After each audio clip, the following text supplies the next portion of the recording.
Hello there! So this is a stream. Yep, it definitely is. Looks like it would be a really easy thing to map, but there's more thought behind these consecutive circles than it may seem. First, let's talk about movement. As you already know, players move between circles arranged in jumps differently than they do with streams. Snapping has a lot of focus on precise aim for individual objects, while fluid motion focuses on continuous movement covering multiple objects. The reasons why players choose these different types of movement for different object placements has to do with just what's more comfortable, and also it has to do with reading and expectations. When players see jumps, they subconsciously think about precisely aiming for individual objects, and therefore they snap. Mappers accommodate to this expectation by placing jumps in the easiest positions to snap between, sharp angles. Going by that logic, when players see streams, they subconsciously think about continuously moving across a line of objects, and therefore they move fluidly. Mappers accommodate to this expectation by placing streams in the easiest way to fluidly move across.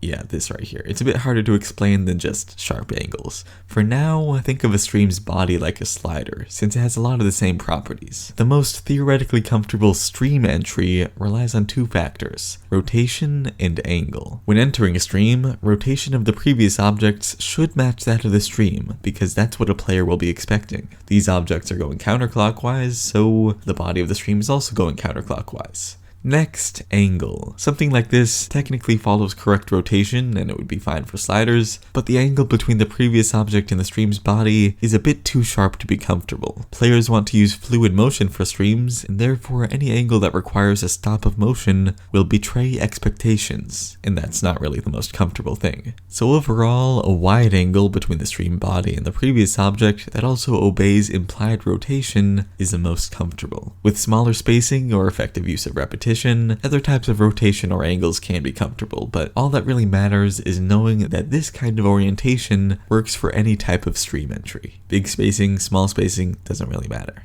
Next, exiting a stream. This is actually easier than stream entry. As long as the next object is within the tangent of the curve and the implied curve, it won't break player expectations for continuous rotation. And now, what you've all been waiting for. Flow during an actual stream. Oh man, this is gonna be good. The most comfortable type of movement for following a stream is pretty much anything that's linear. Yeah, movement along a stream is slow enough that you can change rotation direction however you really want and it'll still be easy, so long as those direction changes aren't super sharp. These things, they're not that comfortable. But wait, every popular stream map has sharp angles during streams. Why are they bad? Well, they're not bad. They're just not the most comfortable type of movement because they require fluid motion to stop, then continue again in another direction. The reason why every stream map uses this type of relatively uncomfortable movement is to emphasize sounds in the music. For example, this is rhythmically one stream separated into groups of 4 with mid-stream jumps. A different, more intense type of movement to each downbeat is used to represent a different, more intense sound in the song. This is the basics of spacing emphasis, which you already know about. And so, sharp angles can work the same way. This here is a different type of movement to the downbeat representing a different sound in the song. There's no real problem with this, but it's also something you'll just never see in modern maps unless for spacing changes between the strong sounds. What you'll see more often is something like this, where the stream leads into a strong sound, then changes direction from there. It makes kinda no sense when compared to conventional spacing emphasis, but that's because it's not really supposed to be the same thing. It's more like emphasis through change in rotation, which as I talked about in the previous video, is usually done through rotation on the strong sound rather than to the strong sound. That's the way I see this most commonly done, but it doesn't really matter which way you do it, so long as you're consistent about it within a map. Don't switch between emphasis like this and emphasis like this, because even though they're both okay, they function in contradictory ways. You can't really represent the same thing with two completely different ideas. So okay, aside from direction changes in spacing, individual sounds and streams can be emphasized through rhythm changes as well, more specifically through the usage of 1/4 sliders. For example, this song has a constant 1/4 drum roll with individual strong sounds every beat and a half. To show what's important through mapping, there's 1/4 sliders on the end of each grouping, allowing a larger jump to each strong sound while still covering all the 1/4 beats. Similarly, this map uses 1/4 sliders on each important sound.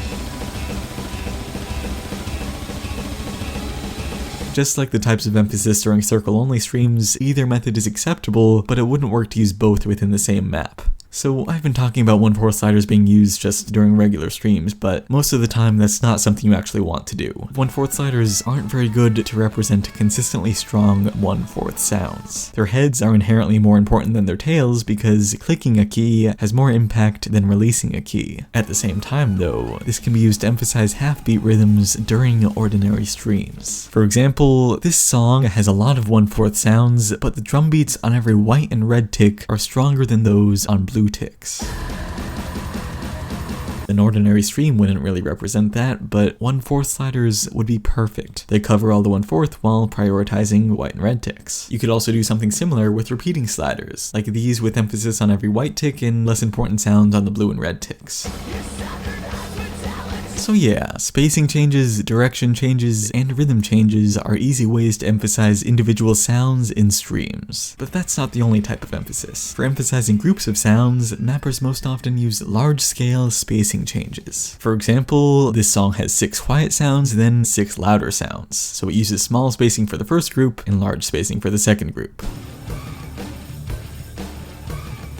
More spacing for more intensity, who would have guessed? Something like this follows similar logic, but in a more engaging way. There's a guitar solo with constant 1/4 rhythms here, but mapping it as an ordinary distant snapped line wouldn't represent the song very well.